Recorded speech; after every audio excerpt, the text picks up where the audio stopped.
அன்பானவர்களுக்கு வணக்கம். நம்ம சின்ன மருமகள் சீரியல்ல தேல்கிட்ட இருந்து மீனாட்சியை காப்பாத்துறாங்க ஐஸ்வர்யா. ஐஸ்வர்யா எப்படி கரெக்டா குழந்தையோட டவல்ல தேல் இருக்குமாமா அப்படின்னு சொல்லி டவலை தள்ளி விட்டாங்க. தேல் எதேச்சியா குழந்தையோட டவலுக்கு வந்துச்சா இல்ல தேல் குழந்தைய கொல்றதுக்காக விடப்பட்டுச்சா?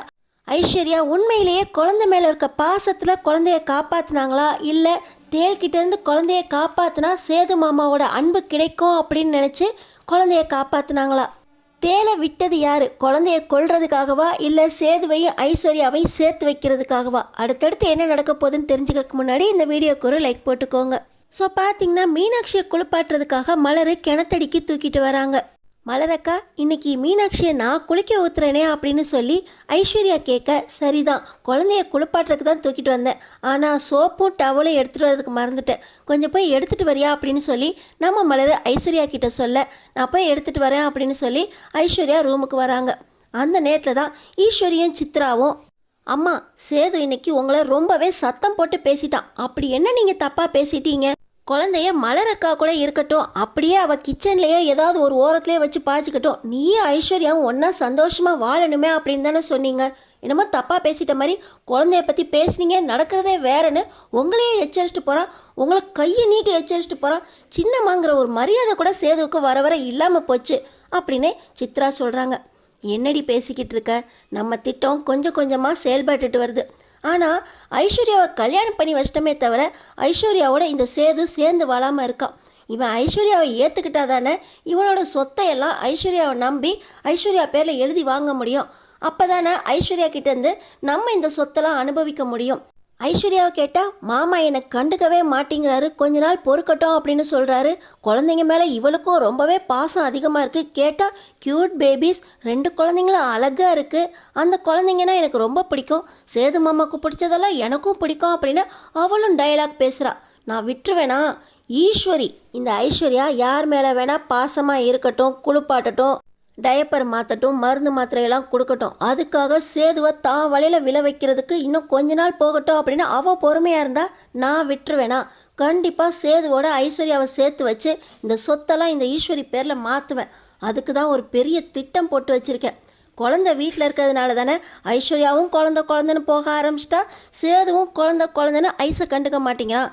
இந்த குழந்தைக்கு நான் கொலை பண்ணுறதுக்கு திட்டம் போட்டுட்டேன். இப்போ தான் தேலை ஒரு டப்பாவில் வாங்கி அந்த குழந்தையோட டவலில் போட்டிருக்கேன். என்னன்னே தெரியாமல் அந்த மலர் அந்த டவலில் தான் குழந்தைய சுற்றி போட்டிருக்கா. இன்னும் கொஞ்ச நேரம் பாரு, வீடே 2ஆக மாறிடும். கொஞ்ச நாள் குழந்தைய நினச்சி இந்த சேது அழுவான், அப்புறம் இன்னொரு குழந்தைக்காக ஐஸை நெருங்கி வருவான் சேது. என் திட்டம் எப்போவுமே தப்பாகாதுடி அப்படின்னு இந்த ஈஸ்வரி சித்ரா கிட்ட பேசிக்கிட்டு இருக்காங்க. இந்த நேரத்தில் தான் டவல் எடுக்க வந்த ஐஸ்வர்யா ஈஸ்வரியோட ரூமில் பேசிக்கிட்டு இருந்ததை கேட்டுறாங்க. ஆண்டி, ஒரு குழந்தைய கொல்ற அளவுக்கு கொடூரமானவங்களா? உங்களோட சேர்ந்து நானும் திட்டம் போட்டேன், நான் முதல்ல குழந்தைய போய் காப்பாற்றணும் அப்படின்னு சொல்லி நேராக ஐஸ்வர்யா வேகமாக குழந்தை இருக்க கிணத்தடிக்கே போகிறாங்க. அந்த நேரத்தில் பார்த்தீங்கன்னா குழந்தை குளிக்க போகிறதுனால சேதுவும் கருப்பண்ணாவும் குளிக்க போகிறீங்களா மீனாட்சி அப்படின்னு கொஞ்சிக்கிட்டு இருக்காங்க. ஆனால் டவலில் தேல் இருக்கிறது தெரியாமல் அவங்க அந்த டவலோடு தான் குழந்தைய தூக்கி வச்சுருக்காங்க. இந்த நேரத்தில் வேகமாக ஐஸ்வர்யா வராங்க. மாமா, அந்த டவலில் தேல் இருக்கு மாமா அப்படின்னு சொல்லி அந்த டவலோட குழந்தைய வாங்கிக்கிட்டு குழந்தைய மட்டும், மாமா குழந்தைய பிடிங்க அப்படின்னு சொல்லி குழந்தைய சேது கையில் கொடுத்துட்றாங்க. உனக்கு என்ன பைத்தியமா பிடிச்சிருக்கு, இங்கே எப்படி தேல் வரும் அப்படின்னு சொல்லி அந்த டவலை உதறினா அங்கேருந்து தேல் ஓடுது. இன்னொரு பக்கம் அந்த டவலை பிடுங்கினாங்க பார்த்தீங்களா ஐஸ்வர்யா, அந்த டவலில் இருந்த தேல் ஐஸ்வர்யாவை கொட்டிடுது. ஐஸ்வர்யா மயங்கி விழுந்துடுறாங்க.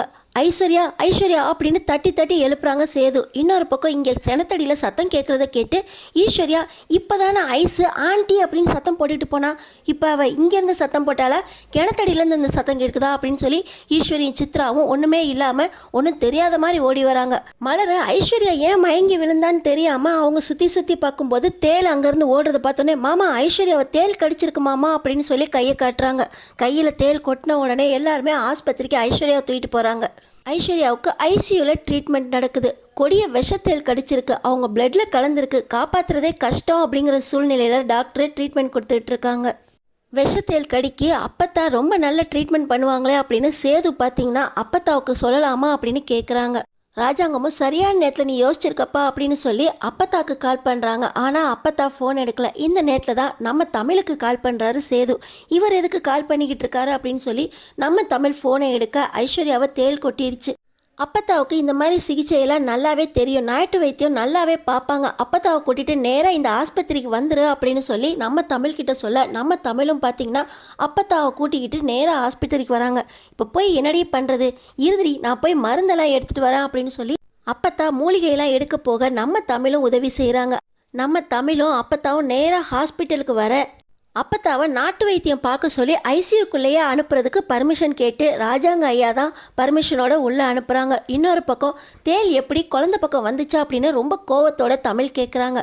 அது தெரியல தமிழ், ஆனால் ஐஸ்வர்யா தான் சரியான நேரத்தில் குழந்தைய காப்பாற்றினா அப்படின்னு மலர் சொல்லிக்கிட்டு இருக்கும்போதே அப்பத்தா கொடுத்த ட்ரீட்மெண்ட்டில் கண்ணு முழிக்கிறாங்க ஐஸ்வர்யா. நம்ம தமிழ் ஐஸ்வர்யா மட்டும் இல்லைன்னா என் குழந்தைய உயிரோட பார்த்துருக்க முடியாது, என் குழந்தைய தானே இப்போ தேள் கடிச்சிருக்கோம் அப்படின்னு ரொம்ப கோவமாக சேதுவோட சட்டையை பிடிச்சி கேட்க எதுவுமே நல்லதாக தான் நடக்கும். அதான் ஐஸ்வர்யா சரியான நேரத்தில் மீனாட்சியை காப்பாற்றிட்டாலே, ஆனால் எப்படி அந்த தேள் மீனாட்சியோட டவலில் தான் இருக்குது அப்படின்னு அந்த நேரத்தில் கரெக்டாக ஐஸ்வர்யா வந்து சொன்னா அப்படின்னு சேதுக்கு ரொம்ப சந்தேகம் வருது. ஆனால் இந்த விஷயத்தை நான் சும்மாவே விடமாட்டேன் அப்படின்னு தமிழும் ஐஸ்வர்யா இருக்க ரூமுக்கே போகிறாங்க. சேதுவும் பின்னாடியே நானும் நிறைய தெரிஞ்சுக்கணும் அப்படின்னு அவரும் கோவத்தோடு உள்ளே போகிறாரு. ஐஸ்வர்யா அரை மயக்கத்தில் இருக்கும்போது சேது, உனக்கு எப்படி குழந்தையோட டவலில் தேள் இருக்குன்னு தெரியும் சொல்லு ஐஸு அப்படின்னு சொல்லி கேட்குறாங்க. இன்னொரு பக்கம் தமிழும் ரொம்ப கோவமா, இதெல்லாம் விசாரிக்கிற நேரமா, அவங்களே அரை மயக்கத்தில் இருக்காங்க அப்படின்னு தமிழ் சேதுவை தான் சண்டை போடுறாங்க. ஆனால் சேது உண்மையை சொல்லு அப்படின்னு கேட்டுக்கிட்டு இருக்கும்போது, அது மாமா குழந்தைக்கு ஒன்றும் இல்லையே அப்படின்னு சொல்லி அவங்க அந்த அரை மயக்கத்தில் குழந்தைக்கு ஒன்றும் ஆகலையே அப்படிங்கிற சந்தோஷத்தில் தான் இருக்காங்க. எப்படி குழந்தை டவலில் தேள் வந்துச்சு அப்படிங்கிற விஷயத்த அவங்க யோசிக்கவே இல்லை, சொல்லவும் இல்லை. சேது ரொம்ப கோவமாக வீட்டுக்கு போகிறாரு. நம்ம தமிழுக்கு இந்த வீட்டில் குழந்தைக்கு ஏதாவது ஆகணும் அப்படின்னு நினைக்கிறது இந்த ஐஸ்வர்யா, ஈஸ்வரி, சித்ரா மட்டும்தான். இவங்களால தான் கண்டிப்பாக என் குழந்தைக்கு ஆபத்து இருக்குது, இனிமேல் என் குழந்தை இந்த வீட்டில் இருக்க விட மாட்டேன் அப்படின்னு சொல்லி சண்டை போடுறாங்க. ஆனால் சேது, நான் இந்த விஷயத்த சும்மா விட மாட்டேன், என் குழந்தைக்கு இந்த வீட்டில் எந்த ஆபத்து வர விட மாட்டேன் அப்படின்னு தமிழையும் கூட்டிக்கிட்டு வீட்டுக்கு வான்னு கூப்பிட்றாங்க. ஆனால் நம்ம தமிழ் அந்த வீட்டுக்கு வர முடியாது, என் குழந்தைய என் கூட கொடுங்க அப்படின்னு சொல்லி சேதுக்கிட்ட சண்டை போட்டுட்ருக்காங்க. நம்ம சேது எண்ணி 24 மணி நேரத்தில் இந்த தேள் பற்றின உண்மையை நான் உனக்கு கண்டுபிடிச்சி சொல்கிறேன், இந்த குழந்தைய நீ என்கிட்டேருந்து பிரிக்கணும்னு மட்டும் நினைக்காதா அப்படின்னு தமிழுக்கு வாக்கு கொடுத்துட்டு நேராக வீட்டுக்கு போகிறாரு. நம்ம சேதுக்கு ஒரே சந்தேகம், எப்படி இந்த டவல் குழந்தைக்கு வந்துச்சு? இது நம்ம மீனாட்சிக்காக வாங்கின டவலும் கிடையாது, அழகருக்காக வாங்கின டவலும் கிடையாது. கரெக்டாக அந்த டவலில் தான் தேள் இருக்கு அப்படின்னு ஐஸ்வர்யா சொன்னான். ஐஸ்வர்யாவுக்கு எப்படி கரெக்டாக அந்த விஷயம் தெரிஞ்சிச்சா அப்படின்னு சேது ரொம்ப குழப்பத்தோடு இருக்காரு. அப்போ தான் பார்த்தீங்கன்னா கிணத்தடியில் ஐஸ்வர்யா பிறந்த நாள் அன்னைக்கு ஈஸ்வரி துணி எடுத்துகிட்டு வந்தாங்க பார்த்தீங்களா, அவங்களுக்குன்னு ஒரு புடவை எடுத்திருந்தாங்கல்ல, அந்த ஜவுளி கடை பையி அங்கே கிணத்தடியில் கிடக்கு.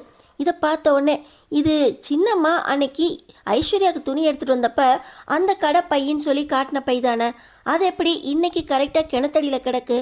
இந்த டவலும் நம்ம வாங்கிட்டு வந்தது இல்லையே, இந்த டவல் கூட புதுசாக வாங்கின மாதிரி இருக்குது. அப்போ இந்த விஷயத்துக்கும் சின்னம்மாக்கும் ஏதாவது சம்மந்தம் இருக்குமா அப்படின்னு சொல்லி சேதுவுக்கு சந்தேகம் வருது. இந்த துணிக்கடை பை சின்னம்மா ரூமில் இருக்கணும், அப்படி இல்லாட்டினா சின்னம்மா தான் இந்த துணிப்பையில் தான் தேளை வச்சு கொண்டு வந்து குழந்தைய கொல்றதுக்காக விட்டுருக்கணும் அப்படின்னு சேதுவுக்கு சந்தேகம் வருது. ஆனால் சின்னம்மா எதுக்கு குழந்தைய கொல்லணும் அப்படின்னு சேது யோசிக்கிறாரு. அப்போ தான் அன்னைக்கு சின்னம்மா குழந்தைய மலர்கிட்ட விட்டுட்டு நீயும் ஐஸும் சந்தோஷமாக இருங்க அப்படின்னு சொன்னது ஞாபகம் வருது. ஒருவேளை குழந்தை மேலே நம்ம பாசம் காட்டுறதுனால ஐஸ்வர்யாவோட சேர மாட்டோம் அப்படின்னு ஐஸையும் என்னையும் சேர்த்து வைக்கிறதுக்காக தான் சின்னம்மா குழந்தைய கொல்றதுக்கு இப்படி திட்டம் போட்டாங்களா அப்படின்னு சேது யோசிக்கிறாரு. சேது யோசிச்சுக்கிட்டே நேராக ஈஸ்வரியோட ரூமுக்கே போய் அன்னைக்கு ஐஸு பர்த்டே அன்னைக்கு அவங்க வாங்கிட்டு வந்த துணிமணி எந்த பையில் இருக்குது, இல்லை அவங்க ரூமில் அந்த பை இருக்கா அப்படின்னு செக் பண்ணிக்கிட்டு இருக்காரு. அப்போ தான் அந்த பையை அவங்க ரூம்லேயே இல்லைன்னு தெரியுது. அவங்க புதுசாக டவல் வாங்கின பில்லையும் அந்த ஈஸ்வரியோட ரூமில் பார்க்குறாரு. சின்னம்மா, குழந்தையோட டவலை வாங்கினது நீங்கள் தான், நீங்கள் எதுக்கு புதுசாக டவல் வாங்கியிருக்கணும்? ஒருவேளை யாருக்கும் சந்தேகம் வரக்கூடாது அப்படின்னு புதுசாக குழந்தையோட டவலும் வாங்கி அந்த டவலில் தான் நீங்கள் இந்த தேளை விட்டுருக்கணும். இந்த தேளை இந்த துணிப்பையில் தான் வச்சு வாங்கினீங்களா அப்படின்னு சேது பயங்கர சந்தேகத்தோட நேராக ஹாஸ்பிட்டலுக்கே வராரு. அங்கே ஐஸ்வர்யாவை தேள் கொட்டிருச்சே, நம்ம பிளான் எல்லாம் இப்படி மாறி போச்சே, ஐஸ்வர்யா செத்து போயிட்டா நம்ம பிளான் எல்லாம் வீணாக போயிருமே அப்படின்னு ஈஸ்வரியும் சித்ராவும் கவலைப்பட்டுட்டு உட்காந்துருக்காங்க.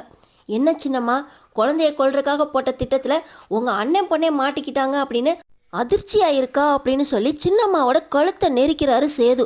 ஏய் சேது என்னடா பண்ணுறா அப்படின்னு சொல்லி ராஜாங்க அங்கே வர, அப்பா சின்னம்மாவை உயிரோடே விட மாட்டேன், இந்த சின்னம்மா என்ன பண்ணியிருக்காங்க தெரியுமா அப்படின்னு கேட்க, டேய் அதுக்காக இப்படியா கழுத்தை பிடிச்சி நெரிப்ப அப்படின்னு சொல்லி ராஜாங்க கேட்க, இவங்களெல்லாம் கொன்னா கூட தப்பே இல்லைப்பா, குழந்தைய கொல்றதுக்காக தேலை கொண்டு வந்து விட்டவங்களே இவங்க தான் அப்படின்னு சொல்லி சேது சொல்கிறார்.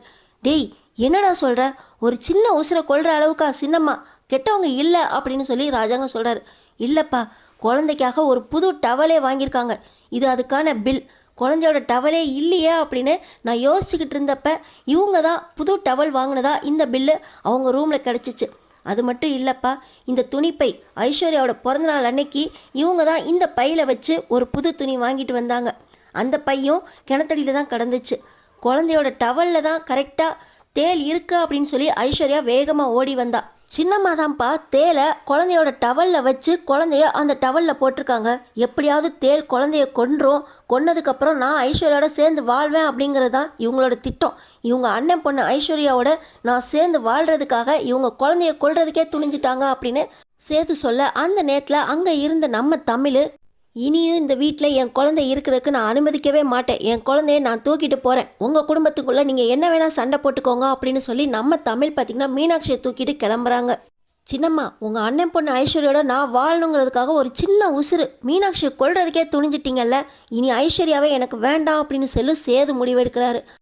ஆனால் இன்னொரு பக்கம் பார்த்தீங்கன்னா குழந்தைக்கு எதுவும் ஆகக்கூடாது அப்படிங்கிறதுக்காக, குழந்தைய தேல் கடிச்சிடக்கூடாது அப்படிங்கிறதுக்காக தேல்கிட்ட தான் கடி வாங்கிட்டு உசுருக்கு போராடிக்கிட்டு இருக்க ஐஸ்வர்யா, அவளை எப்படா நீ பிரிவா அப்படின்னு சொல்லி ராஜாங்க கேள்வி கேட்குறாரு.